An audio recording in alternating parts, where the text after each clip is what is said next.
Good afternoon, everybody. It's good to see everybody here for the second in the series of Crime and Punishment Thinking Outside the Cell. This is a collaboration between the Riley Institute at Furman and the Osher Lifelong Learning Institute. We love this collaboration. It's fantastic. I think you know that that's a collaboration. What you probably don't know is that this is a part of the Riley Institute Center for Crucial Issues also. Among the three centers, the Riley Institute has a Center for Crucial Issues that takes a look at the important issues that challenge South Carolina as we try to make our way forward in the 21st century. And so we convene people and students and communities around the state to take a serious look at those challenges to the state. We also have two other centers. Our Center for Education Policy and Leadership, which is our fastest growing center, is trying to take a look at public education and how do we make sure that all kids in public education across the state of South Carolina have an equal chance of being able to graduate and go on to higher education or to get a good job. And then our third center, and many of you might know this one, our Center for Diversity Strategies. You might know it because of our nationally unique center or program for our Diversity Leadership Initiative. What we're trying to do there is we're trying to look at the challenges also in the diversity of the state. We're trying to create circumstances in which we leverage the diversity of people in the state so that we can bring everybody into the economic and social mainstream of the state. This is going to be a great night tonight. It's absolutely packed full, and because it is, I'm going to invite Mark right up to the stage right now, and let's get started. Thanks.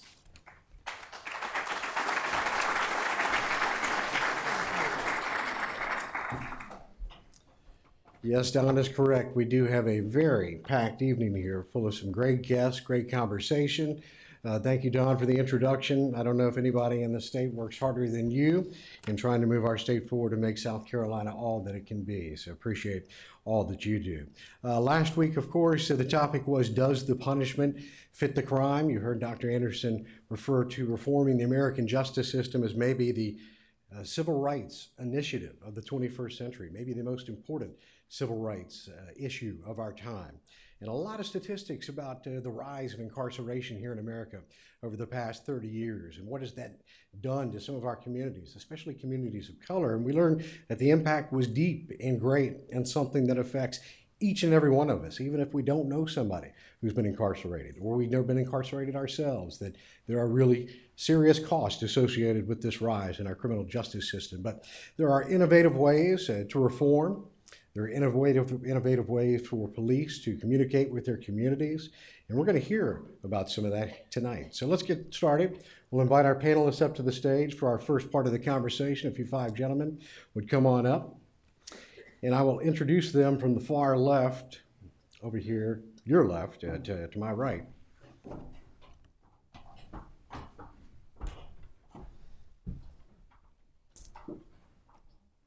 Thank you. I think many of you have probably seen Police Chief Greg Mullen from the city of Charleston, who had to deal with the tragedy of the Charleston 9 just last month, but did so with an amazing amount of courage and grace. He has been instrumental in implementing a number of strategic changes in that community that have led to enhancements in the areas of crime reduction, excellence in policing, community support and outreach, and technology advancements. But it's that community support which had an awful lot to do with the storyline that we all saw in Charleston. Chief, very glad to have you here. Next to him, we have Glenn Smith, who works for the Post and Courier. He's the watchdog public service editor for the paper. He's a veteran journalist. Much of his career spent as a crime reporter. And the Post and Courier has just done some amazing journalism here in the last 5 years, committed to deep, rich stories at a time when many newsrooms are cutting back.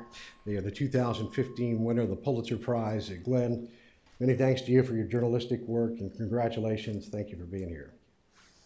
In the middle, we have Sheriff Leon Lott from Richland County, who was elected in 1996. And when he did so, and he came into office, he instituted an idea of community policing, that the police were going to be in the community, that they were going to know the people, that they are protected and charged with protecting to serve. And so Chief Lott is going to talk a lot about the community initiatives in Richland County, where the challenges are many. We also have with us Pastor Darian Blue from Nicholtown Missionary Baptist Church. He meets regularly with members of the community, the African American community, and moderates local discussions between law enforcement and the people that he pastors. Pastor, glad to have you here as well. Thank you, sir. And I'm going to invite up to the podium for just a few moments here Peyton Blau. He's a Greenville resident. He has been incarcerated on numerous occasions. He's been sent to prison, but he also suffers from bipolar I disorder. He now works ceaselessly towards mental health reform in South Carolina prisons and jails. He's an advocate, a recent advocate of passing the Mental Health Court Program Act, teaching CIT training to local law enforcement as well to try and let them know what the signs are of mental illness. Just because you have a mental illness doesn't make you a criminal. And Peyton's going to expound on that before we start our conversation.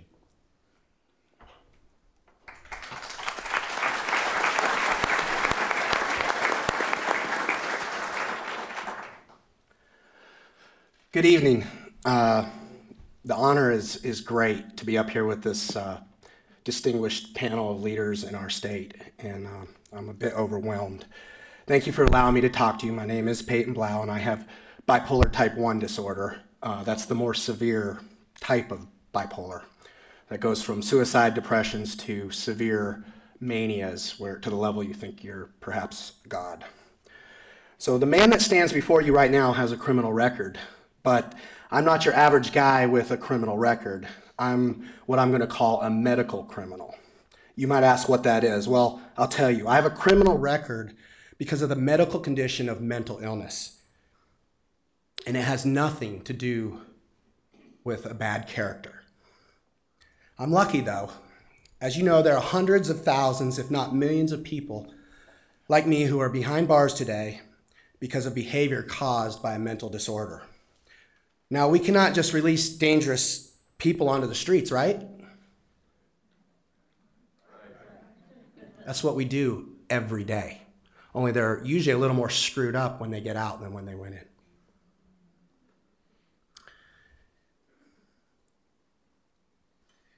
It's absolutely mind-blowing to me that our society cannot get behind proven rehabilitative programs that prevent problems, improve lives, and save us money while making our communities safer. Sometimes you got to spend a dime to save a dollar. One such program is the Crisis Intervention Team program. I'm now a state board member of NAMI, who supplies most of the training for the state for the police officers to understand those with severe mental illness. Around 5 years ago, I was on probation for charges I received during one of my bipolar manic paranoid delusional states. I read about a man in my community who was tased by the police on his way to the hospital. He died. Like my community, I was a bit outraged. I called my elected officials to offer a solution that I had learned about through NAMI called Crisis Intervention Teams. See, I knew it could have been me that died that day. Not too long before, I was tased. I was pepper sprayed. I was batoned.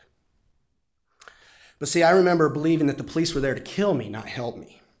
I wanted police and jail guards to understand the reality of the delusions that had gone through my mind during my temporary psychotic states. 3 of those 6 arrests went relatively well, where the police got me in custody safely. And 3 went extremely violent because in my head, I was fighting for my life. What made the difference was experienced police officers that when faced with this complicated and difficult challenge knew how to connect and work with me to de-escalate and calm the situation down. So people listened. I actually got to start sharing my story and role-playing during the 40-hour CIT training classes with local police. It was life-changing for me to start talking about my story in an effort to save lives and help my community. On that first training I did, I told about the story gone well. And here the police officer I was explaining this all to was sitting in the back, and he said, I remember that.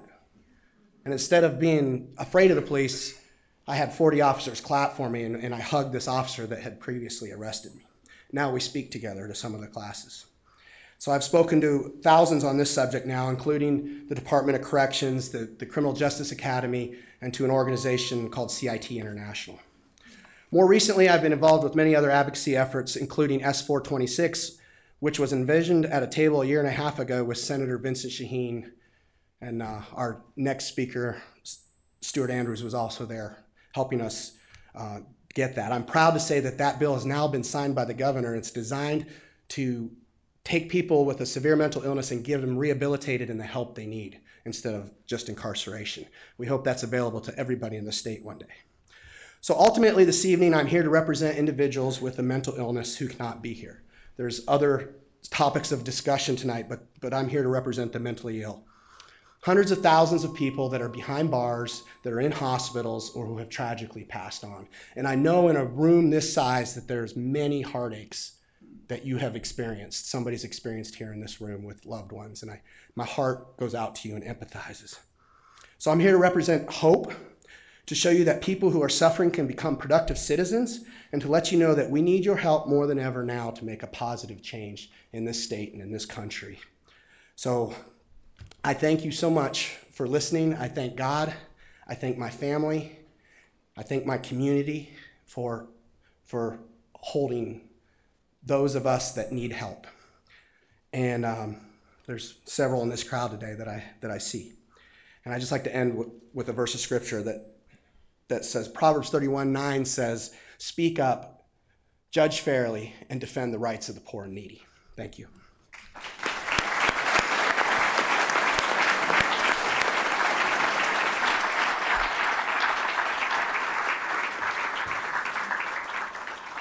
Peyton, thank you very much for sharing your personal story there, as hard as that might be.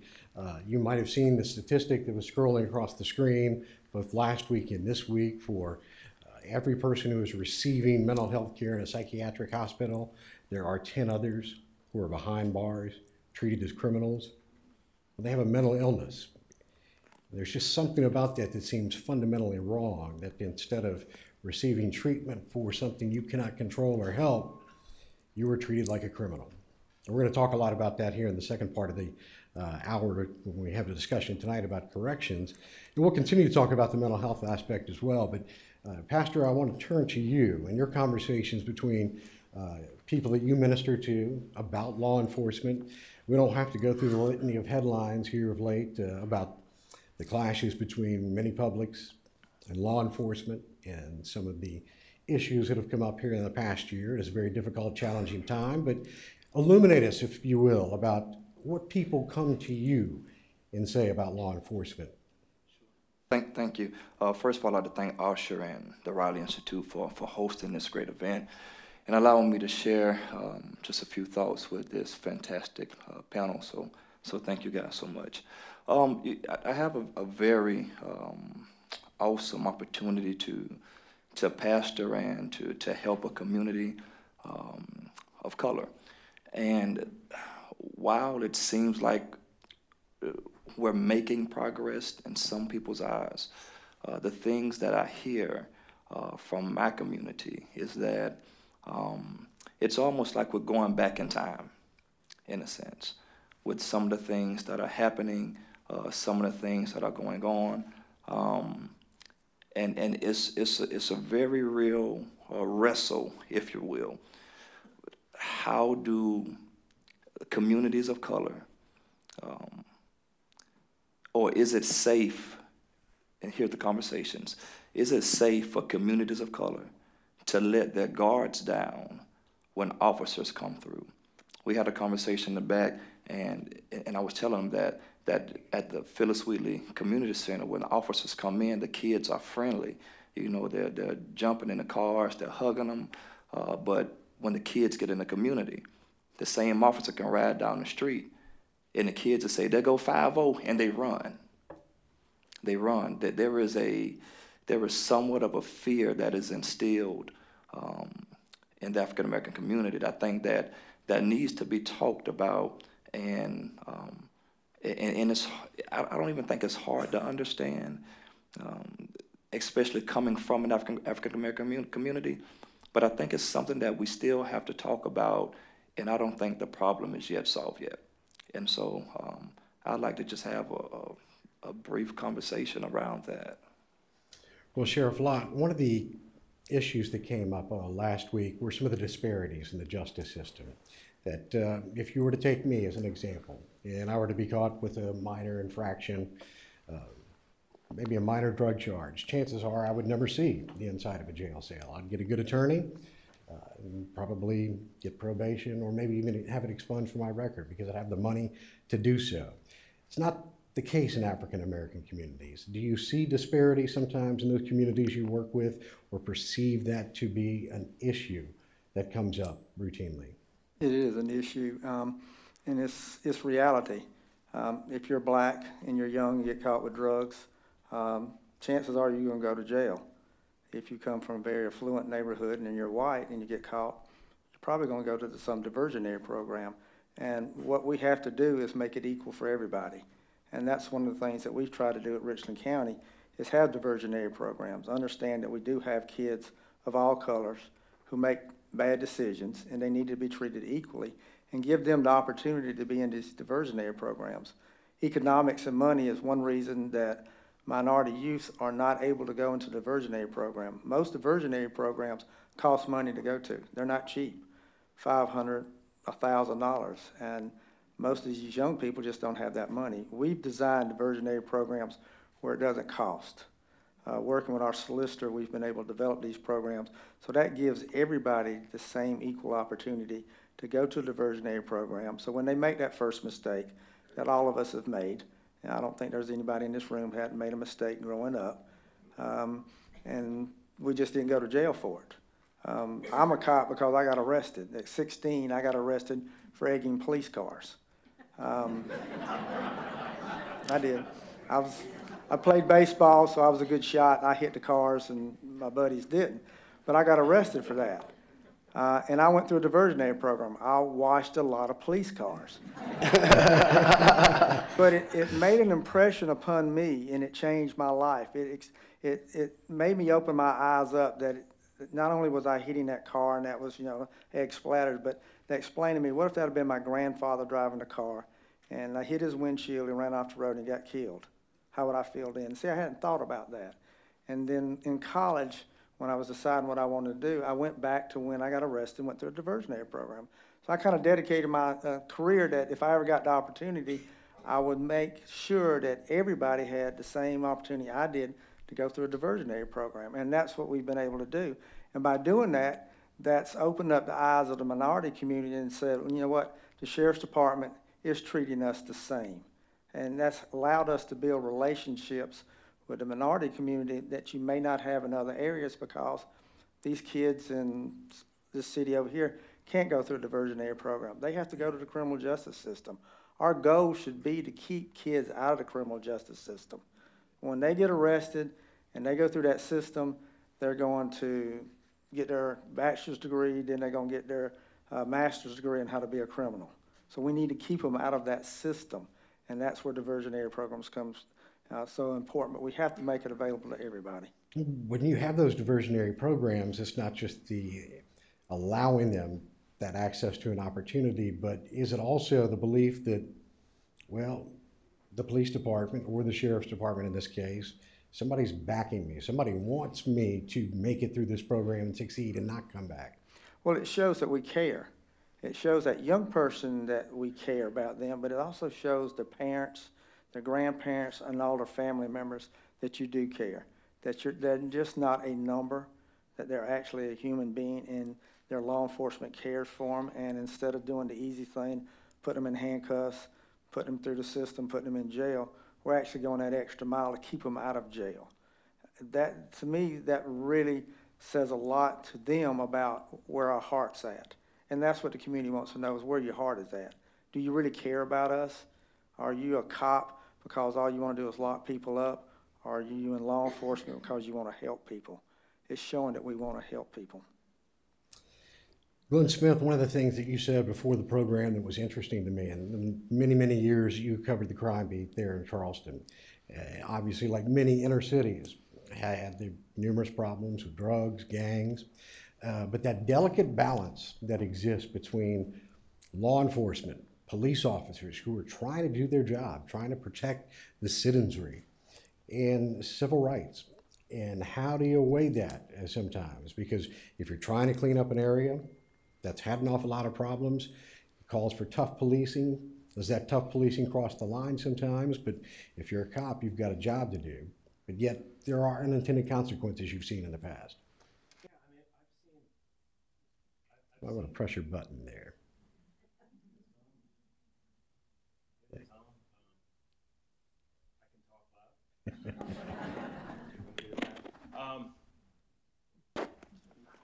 How's that? Okay.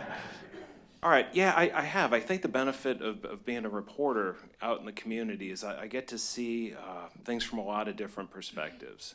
And I've seen all sorts of well-meaning police officers go into really troubled communities trying to make a difference. I'd say 99.9 have the hearts and minds that they want to do the right thing and help that community. But to do that, sometimes it takes some strong measures that can infringe, I think, in some cases, on people's civil rights. I'll use North Charleston for an example. In the mid-2000s, there was 55 killings in a 2-year period, and that landed the city of North Charleston on the list of most dangerous places in the United States, in the top 10. And people in the city said, we got to do something about this. This is an awful thing. There was homicides happening all the time. And so the city really stepped up its efforts, very aggressive policing program. They used all data-driven. They looked where crimes occurring.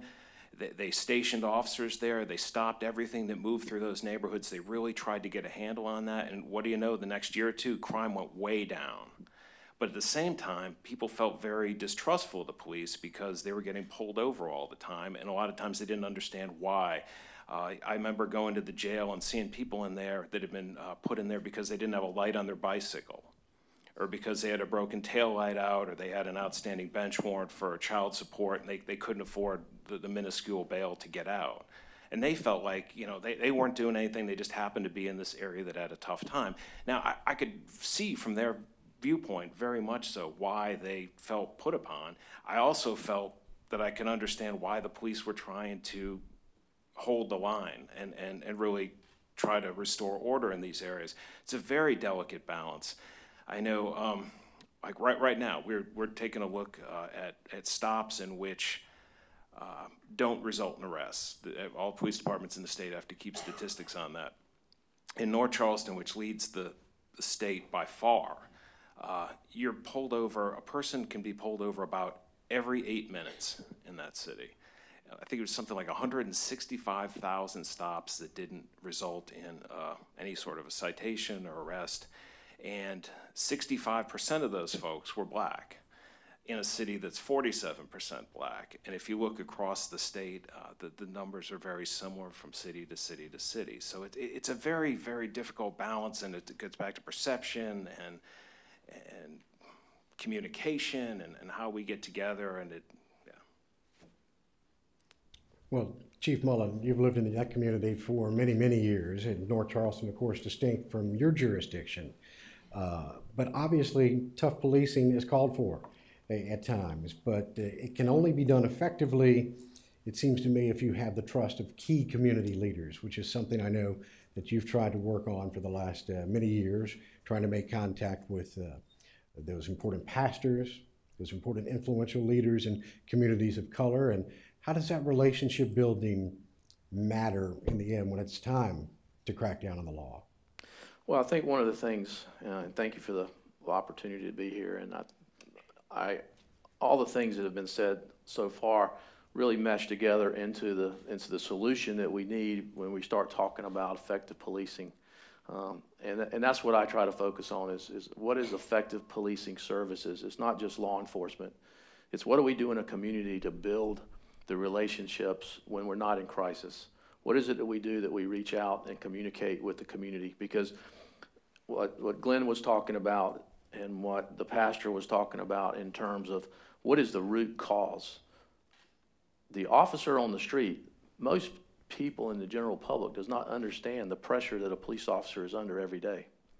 Because the same person who's making a complaint about that police officer tomorrow might be telling us that they want us to come into that community and clear up the crime that's on the corner of where they live at. And when you start to talk to them about the rights of the individuals and what the Constitution says, you know what their response is?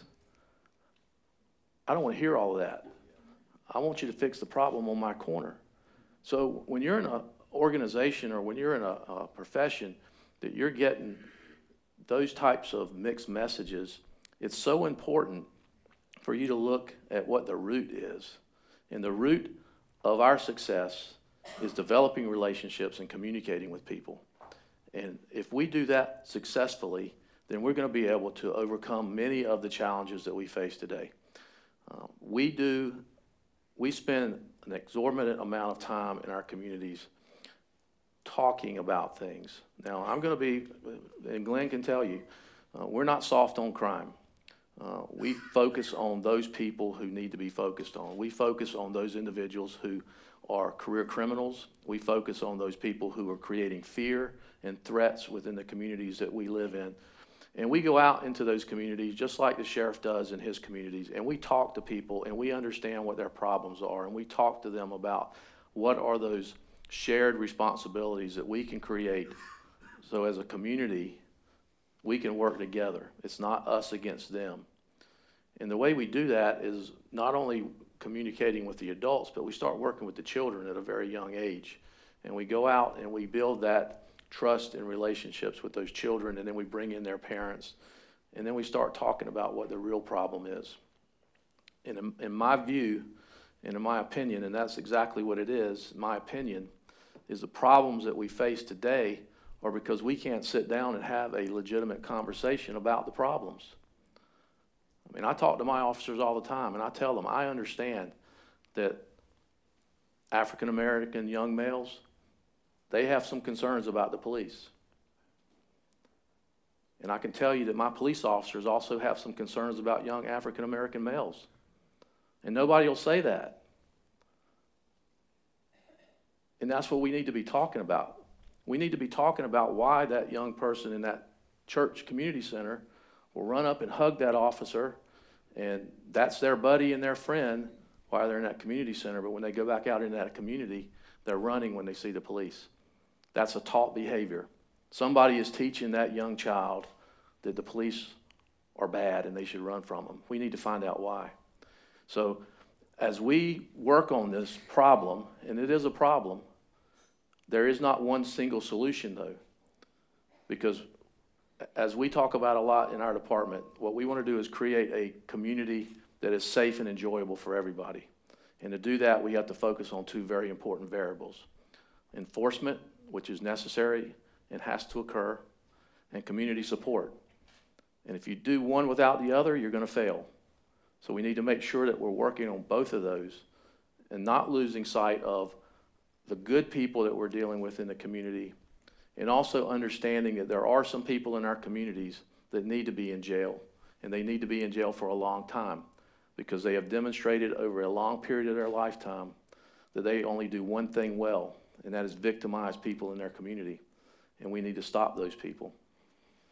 Well, Pastor Blue, when you talk about engaging on this subject that Chief Mullen brings up, a difficult topic for people to sit down and discuss, devoid of emotion, because usually it's an emotionally charged issue.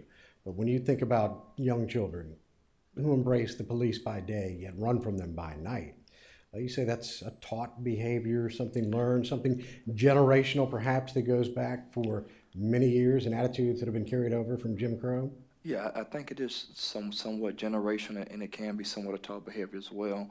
But I think for a lot of the kids who may have parents who have experienced some type of wrong dealing with police, whether they were in the wrong or whether they felt like they were wrongly arrested, I think it's a very real reality for a lot of families who have young kids. And so the reality is that for a lot of African American males, we can be doing nothing but sitting in a car or driving down the street. And the reality is, if we see a police, I don't know if we, and I'm speaking personally now, that sometimes I don't know if I feel like I'm protected and served or if I'm hunted. And it's a reality. I could tell you about an incident that happened in Simpsonville. I was at Ballo, and going in and coming out, got stopped by two officers, just came from church on a Sunday evening. They said I fit the description of a guy who ran across a parking lot with a ski mask on. I just got finished preaching to 300 people. And my wife she may be here, she can tell you so for me, it's a very real reality. So I had a decision, because they wouldn't let me leave while my car was right there. They still wouldn't let me leave. They said I fit the description. And I said, well, sir, here's my license, whatever, whatever, wouldn't let me leave. They said, we need to call somebody to come pick you up. I called my wife to come pick me up. I said, well, can you turn your lights off at least? Because my wife has my children. Because I didn't want to have to try to explain to my children why their father is being apprehended for absolutely no reason at all. So I made the decision not to explain this to my children in a way that made them hate police. I had a choice to make. But for me, it's a reality. And for my children, what they saw was their reality. But as a parent, I have to make the decision, how am I going to help shape how they view law enforcement from this point forward? So my children had a very real experience to look at their father in a very bad situation to say, I hate police, or to listen to their father's advice and say, son, baby girl, it was a mistake. Everybody make mistakes. Yes, sir. Well, and I don't disagree with that at all, and I do understand that that is reality, and I think that's the kind of conversations that have to take place, and that takes place one-on-one. That doesn't take place in the street, or it doesn't take place in large auditoriums, and that's why I think it's very important for law enforcement agencies to have one-on-one conversations in the community and to break down those barriers, because, you know, one of the things I've heard recently is it's very hard to hate up close. And when you sit down and have that kind of conversation, if it's a police officer, I can empathize with that. And hopefully that police officer can explain why we do certain things and certain processes and procedures that we go through that will help you understand that better. So I'm not saying that that's not real. I think it is real. I think the answer to it, though, is not that we keep teaching that over and over again, is that we sit down and have face-to-face conversations and try to understand one another, and then broaden that out into the officers as well as your community members, so that we can have a better understanding of each other and how those things make each of us feel.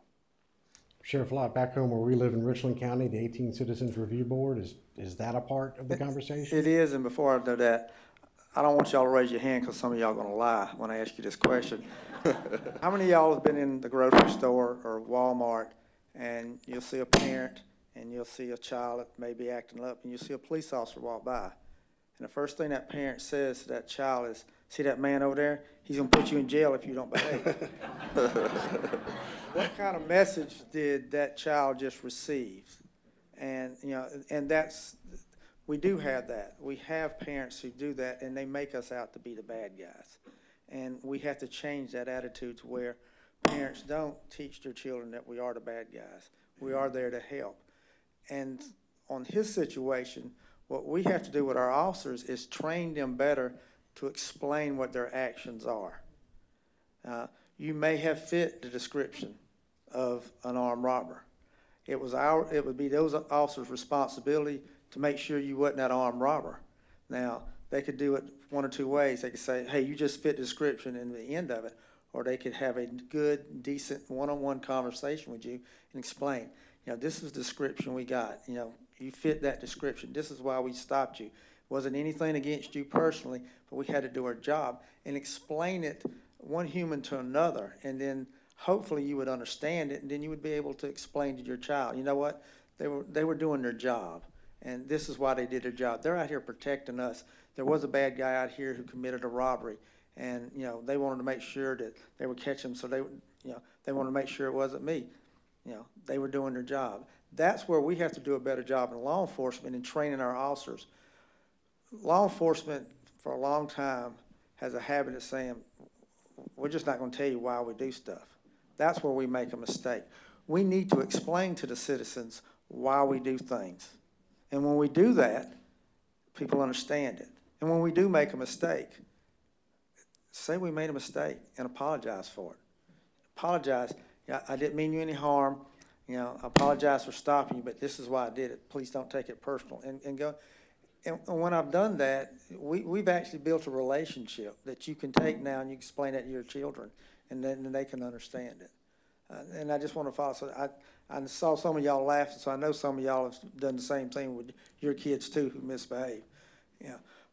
Citizens Advisory Council, we started this some 15 years ago, where we allow citizens to be part of an organized group that has a say-so in everything that we do. You know, my boss is the citizens. We shouldn't keep anything secret from the citizens that we serve.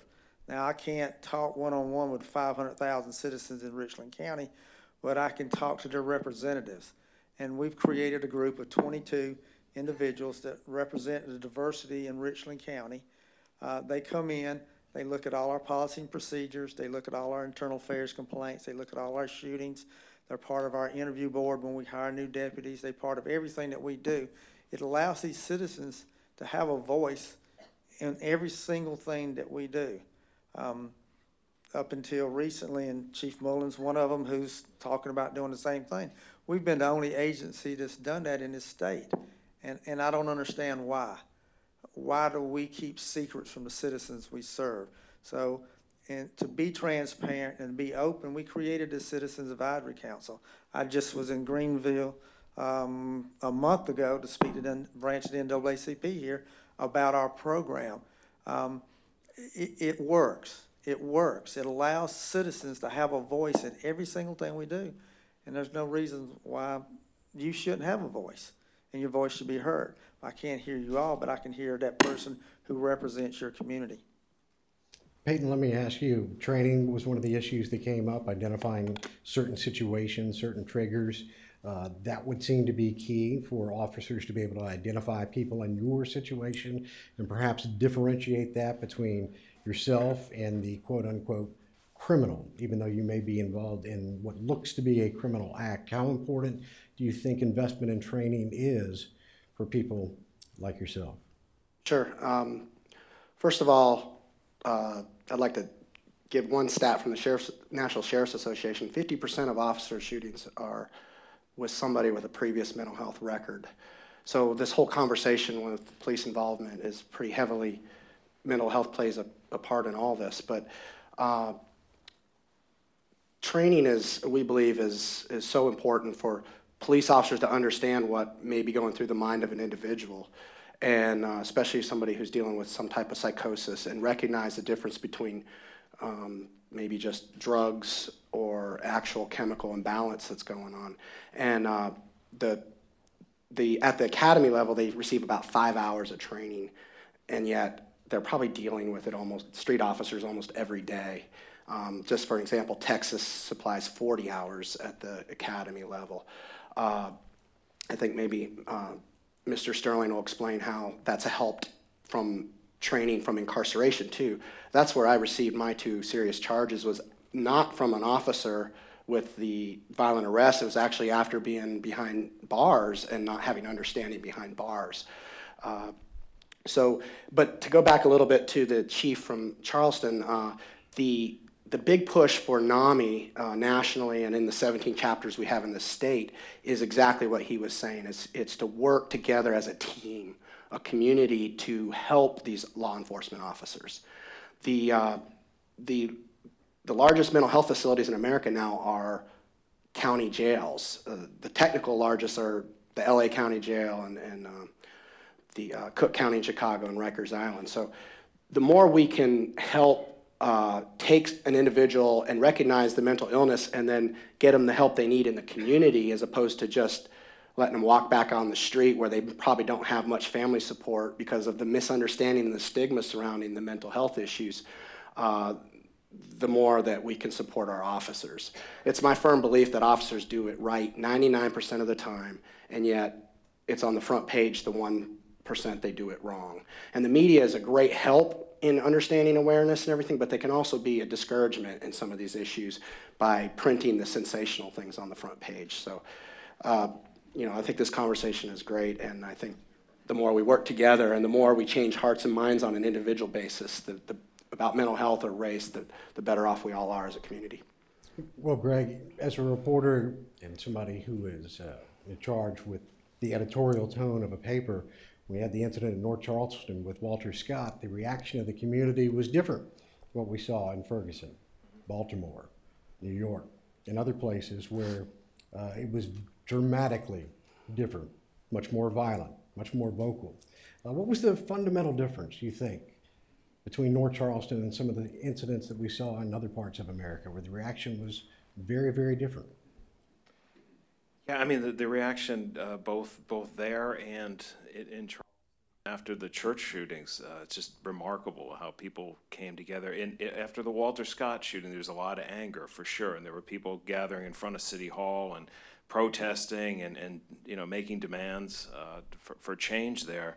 I think part of it had to do with the fact that the police chief and the mayor came out and swiftly condemned the actions of the officer.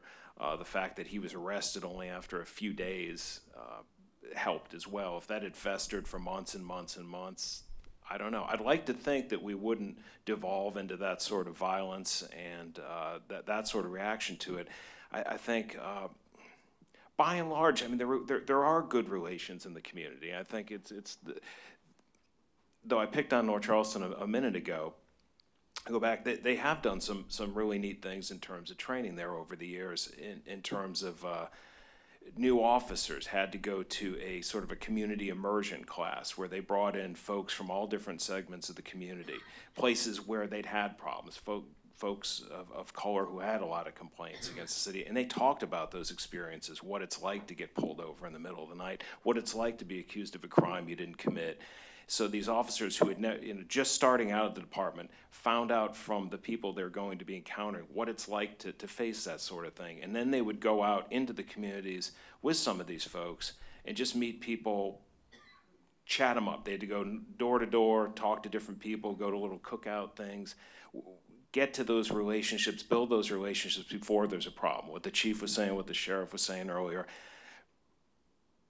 Get that connection going before you have to call upon it.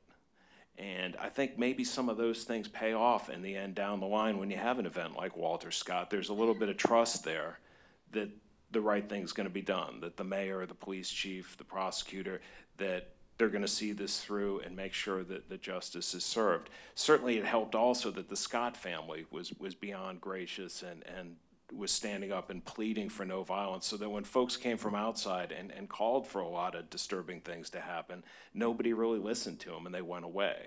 And then some of those same folks came back to town after the church shooting and tried to get some really riled up reaction going, and nobody listened to them and they went away. And in fact, some of the leaders that had raised some legitimate civil rights concerns over the years, they said, look, we don't need you here. You know, we can work this out ourselves. We trust these folks to listen to us and to work with us and to make it better. Things aren't all right. Things aren't perfect, but we don't need you. We don't need to burn down buildings and do things like that.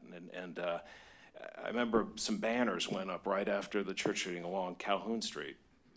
I remember one of them was like, you know, let us be the example that hate doesn't win, and a whole bunch of things like that.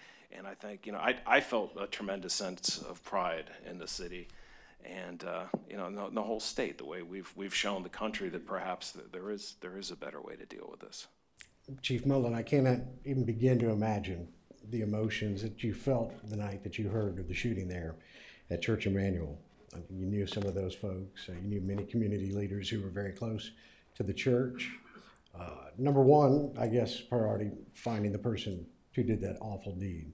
But number two, in the back of your mind, I'm sure you had to wonder, how do we hold this community together during a time of unremarkable crisis, something that you would never imagine you would have to deal with. At that time, how much is going through your mind about how do we prioritize? How do we keep things together during this time of tremendous tragedy?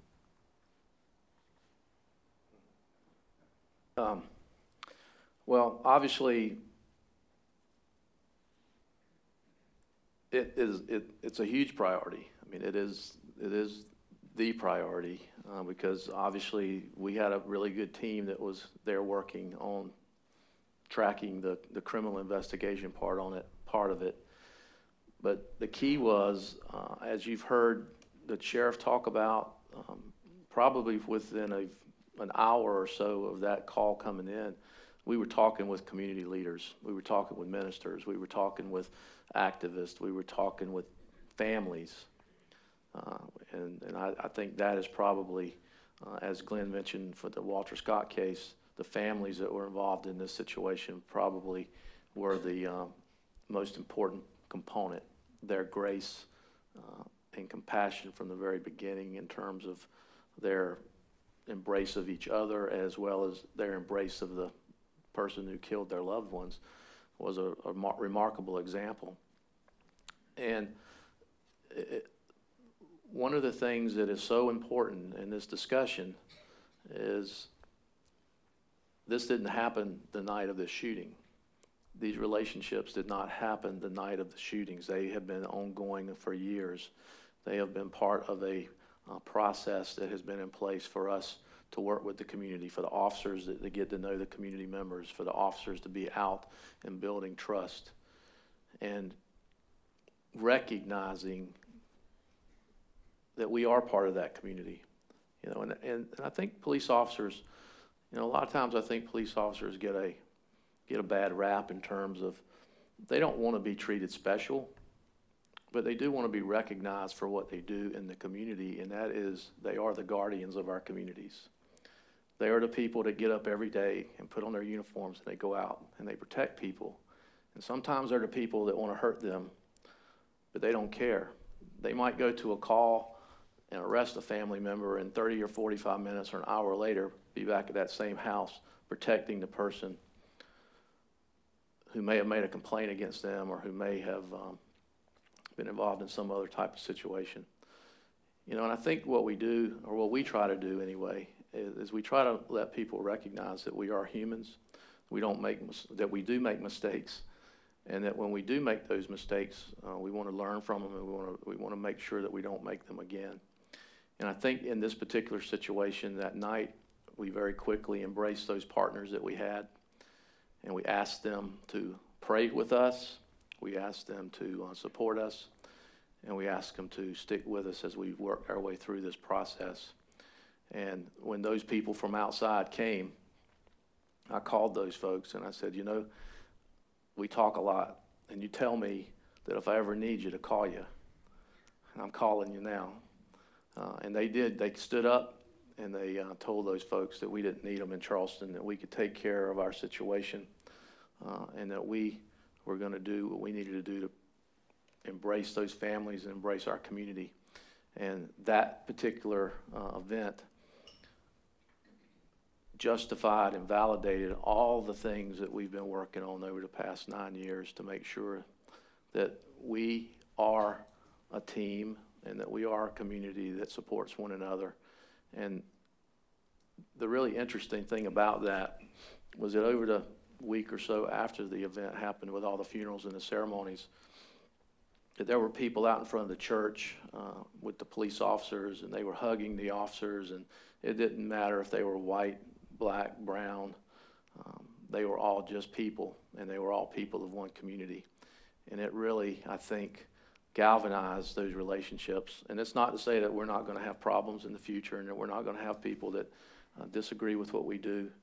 But I think that what we have been able to establish in all of these folks on this stage are trying to establish is that we recognize that if there are situations that we make mistakes or that we don't have understanding about things that we're doing, that we take the time to talk about it.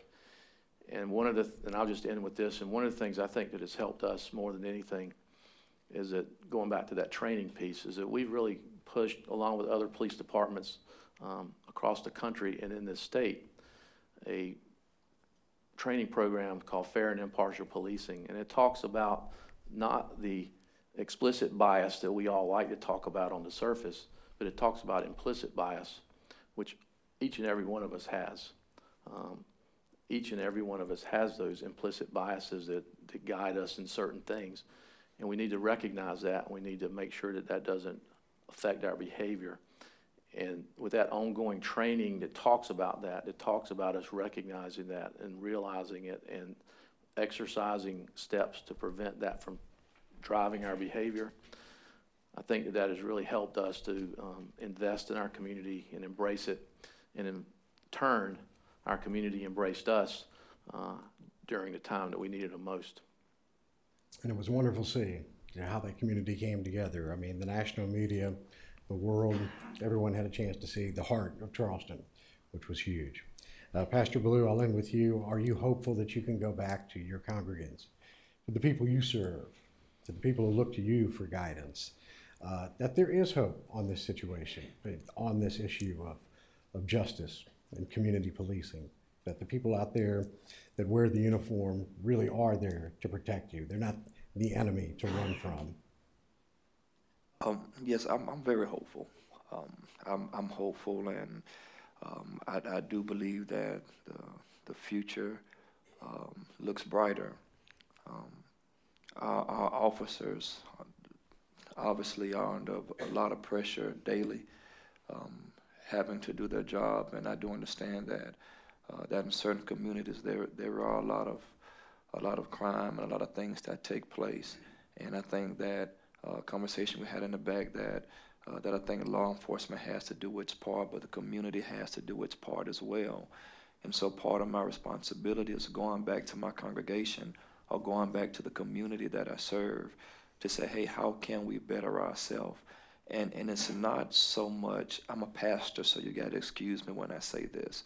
So it's not so much that we're putting our faith and hope in law enforcement, but from my perspective, we're putting our faith and hope in God, that we are protected, and that we can make right decisions, and that we can rise above some of the socio-economical ills of our community, and that our young boys and girls can get education, and that dollars will flow into impoverished communities so that we don't have to. It's kind of like what Tupac Shakur said. Anybody remember Tupac Shakur?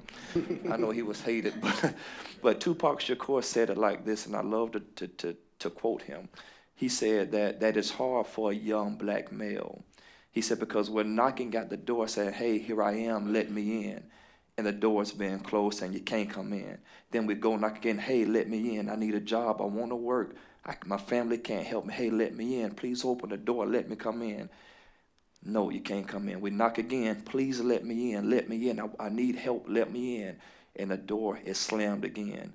And so the next time they don't knock, they kick the door down and take what they want. If the opportunities exist for communities of color like they exist for everybody else, I'm hopeful.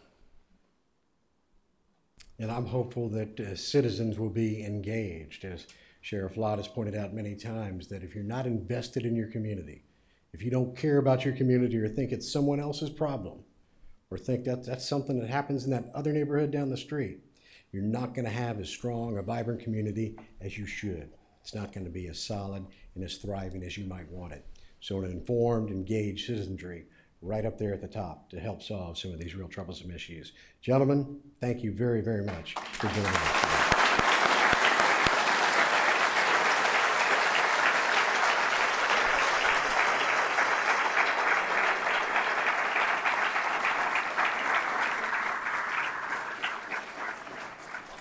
We are going to take a 15-minute break. When we come back, we'll be joined by Stuart Andrews, who is a lawyer in Columbia. He has just recently litigated a case with the Department of Corrections dealing with mental health. And we'll hear from the director of South Carolina's Department of Probation, Pardon, and Parole, as well as the Department of Corrections when we come back in 15 minutes.